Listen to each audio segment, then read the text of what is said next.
ഇത് ചങ്ങനാശ്ശേരി താലൂക്ക് ആശുപത്രിയാണ്. ഇന്ന് രാവിലെ ദീപിക പേപ്പറിൽ 80 കോടി രൂപ ഈ ഹോസ്പിറ്റൽ അനുവദിച്ച് ഇവിടെ 5 നില ബിൽഡിങ് പണിയാൻ പോകുന്നു എന്ന് ഒരു വാർത്തയുടെ അടിസ്ഥാനത്തിലാണ് കഴിഞ്ഞ ദിവസം ജോ മൈക്കിൾ MLA ചങ്ങനാശ്ശേരിക്കാർക്ക് ഓണസമ്മാനമെന്നും പറഞ്ഞുകൊണ്ട് ഇതിനെപ്പറ്റി ഒരു വീഡിയോ അതും ഞാൻ കണ്ടതിൻ്റെ പശ്ചാത്തലത്തിലാണ് ഞാൻ ഈ വീഡിയോ നിങ്ങൾക്ക് വേണ്ടി സമർപ്പിക്കുന്നത്. ഈ സ്ഥലത്തായിരിക്കാം ഈ പറയുന്ന ഈ 80 കോടി രൂപയുടെ 5 നില ബിൽഡിങ് വരാൻ പോകുന്നത്. ഇവിടെ ഒരു കല്ലിടിയിൽ പോലും നടന്നിട്ടില്ല കേട്ടോ.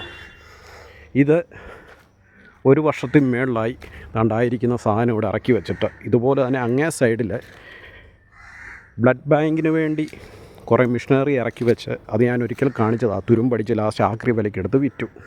അതുകൊണ്ട് ഇത് ഇവിടെ കൊണ്ടുവന്ന് ഇറക്കി വെച്ചിട്ടുണ്ട്. എന്താ എന്നൊന്നും എനിക്കറിയത്തില്ല. എന്താണെങ്കിലും ലക്ഷങ്ങൾ വിലയുള്ളൊരു സാധനമാണ്. വേണ്ടേ PVC പൈപ്പാണ്. ഇത് നിങ്ങൾ കണ്ടോ കിടക്കുന്നത്? കാട് കയറി ഇതിൻ്റെ അതൊക്കെ പാമ്പൊക്കെയാണെന്ന് തോന്നുന്നതേ. PVC പൈപ്പ് ഈ ലെവലിൽ കിടപ്പുണ്ട്.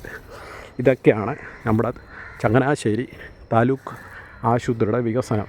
ഈ നിൽക്കുന്ന ബിൽഡിങ് ഇത് മാത്രമുണ്ട് ഇവിടെ പണിത കൂട്ടത്തിൽ, ഒരു കേടും കൂടാതെ ഭിത്തികളൊന്നും പൊഴിഞ്ഞു പോകാതെ നിൽക്കുന്ന ഒരു ബിൽഡിങ് ഈ കാണുന്ന മാത്രമേ ഉള്ളൂ. ഈ അടുത്തിടയ്ക്ക് ഒരു 2 വർഷമേ ആയുള്ളൂ അതിൻ്റെ അകത്ത് രോഗികൾ കയറാൻ തുടങ്ങിയിട്ട്. ആ ബിൽഡിങ് ഞാൻ കാണിക്കാം. ഇതാണ് കാരുണ്യ വാർഡ്. ഈ കാണുന്ന ബിൽഡിങ്. ഇവിടെ ഇത് ഓപ്പൺ ചെയ്തിട്ട് ഇതാ കൊറോണ സമയത്താണ് അങ്ങാണ്ടാണ് ഇത് പണിതത്. ഇത് ഓപ്പൺ ചെയ്തിട്ട് 1.5 വർഷമോ 2 വർഷമോ ആയിട്ടുള്ളൂ. നിങ്ങൾ ഇതിൻ്റെ പണികളൊന്ന് ശ്രദ്ധിക്കുക. ഇതൊരിക്കലും ഞാൻ വീഡിയോ പിടിച്ചിട്ട് ഇത് മൊത്തം പൊളിഞ്ഞു പോയിക്കൊണ്ടിരിക്കുക. അന്ന് അവർ വന്ന് ഇത് തേച്ച് പിടിപ്പിച്ചു. ഇപ്പം പൊളിഞ്ഞു പോയത് കാണാതിരിക്കാൻ അവിടെ ഷീറ്റൊക്കെ വെച്ച് ഇങ്ങനെ എല്ലാ അഡ്ജസ്റ്റ്മെൻറ്റാണ് കേട്ടോ. എല്ലാം ഇവരെല്ലാം കൂടിക്കൊണ്ടുള്ള ഒരു പരിപാടിയാണ്. കാരുണ്യ എന്ന് പറയുന്ന ഒരു വാർഡാണിത്. ഇതിൻ്റെ അകമൊക്കെ ഒന്ന് കണ്ടോണം. കണ്ടോ, പൊളിഞ്ഞു പോകാൻ തുടങ്ങിയിരിക്കുക. ഏതാണ്ട് 1.5 വർഷമേ ആയിട്ടുള്ളൂ.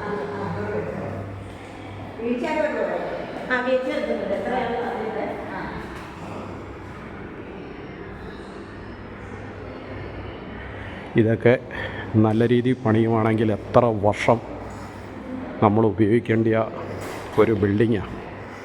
1.5 വർഷമേ ആയുള്ളൂ ഇത് ഈ ലെവലിൽ പൊളിയാൻ തുടങ്ങി.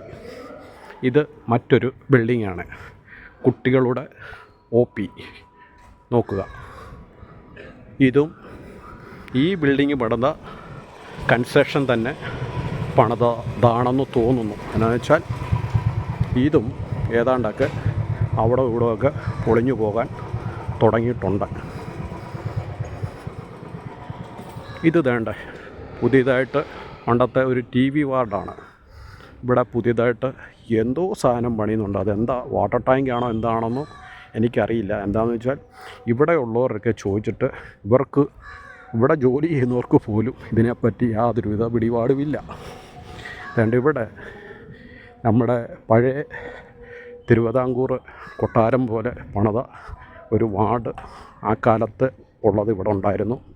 അത് അവർ സ്പീഡിൽ പൊളിച്ചു മാറ്റി. നമ്മുടെ ചങ്ങനാശ്ശേരി KSRTC ബസ് സ്റ്റാൻഡ് മാതിരി പൊളിക്കാൻ എളുപ്പമായിരുന്നു, പക്ഷേ പണിയാനാണ് പാട്. കോടിക്കണക്കിന് രൂപ വരുന്ന നല്ല തേക്കും തടികളാണ് ഇവിടെ നിന്ന് പൊളിച്ചെടുത്ത് മാറ്റിയത്. അത് എന്ത് ചെയ്തു, എങ്ങനെ പോയി എന്നൊന്നും എനിക്കതിനെക്കുറിച്ച് അറിയില്ല. ഇത് കണ്ടോ, നല്ല രാജകൊട്ടാരം പോലെ പഴയ കാലത്ത് പണിത ഒരു ബിൽഡിങ്ങാണ്. ഇതിൻ്റെ ബാക്കി ഭാഗം ഉടനെ തന്നെ പൊളിക്കുമായിരിക്കും. ഇങ്ങനെ നിലനിർത്തിയിരിക്കുക. പൊളിക്കുന്ന കൊള്ള ഉടനെ പണിയാൻ പറ്റുമെങ്കിൽ നിങ്ങൾ പൊളിക്കേ. അല്ലാതെ വെറുതെ പൊളിച്ച് അതിൽ നിന്ന് നിങ്ങൾ കൊള്ളയടിക്കാതെ പൊളിക്കുന്നതൊക്കെ പണിയാൻ നോക്കുക. പൊളിച്ചിട്ട് ജനങ്ങളെ ബുദ്ധിമുട്ടിൽ ആക്കരുത്. ഒന്നുമില്ലെങ്കിലും മഴ പെയ്താൽ ഇവിടെയൊക്കെ കയറി നിൽക്കുമെങ്കിലും ചെയ്യാമല്ലോ. താണ്ട മരുന്ന് സംഭരണശാലയാണ് ഇതാണ് ആ കാണുന്നത്. 2 രൂപയിൽ കൂടുതലുള്ള ഒരു മരുന്നും ഇവിടെ നിന്നാൽ രോഗികൾക്ക് കിട്ടാറില്ല. എന്നിട്ട് മരുന്ന് സംഭരണശാല എന്നും പറഞ്ഞൊരു സംഭവം ഇവിടെ ഉണ്ട്. ഇവിടെ നിൽക്കുന്നവരൊക്കെ ക്യൂവിൽ നിന്ന് മണിക്കൂറുകൾ നിന്നിട്ട് അവിടെ ചെല്ലുമ്പോൾ പറയും ഗുളികയില്ല, വെളിയിൽ പൊക്കോളാൻ പറയും. അങ്ങനത്തെ അവസ്ഥയാണ് ഞങ്ങളുടെ ഈ ചങ്ങനാശ്ശേരി താലൂക്ക് ആശുപത്രിയുടെ. പിന്നെ ഞാൻ റോഡ് കാണിക്കുന്നില്ല, കാണിച്ചു ഞാൻ മടുത്തതാണ്. പിന്നെ എന്താണ് ഇവിടെ ഞങ്ങളുടെ MLA ഞങ്ങൾക്ക് ചെയ്തു തരുന്നത് എന്നാണ് ഞങ്ങൾക്ക് മനസ്സിലാകാത്തത്.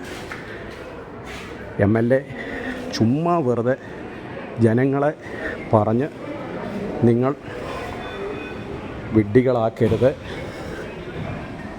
ജനങ്ങൾ പ്രതിഷേധിച്ച് തുടങ്ങിക്കഴിഞ്ഞാൽ പിന്നെ പിടിക്കുന്നിടത്ത് നിൽക്കത്തില്ല.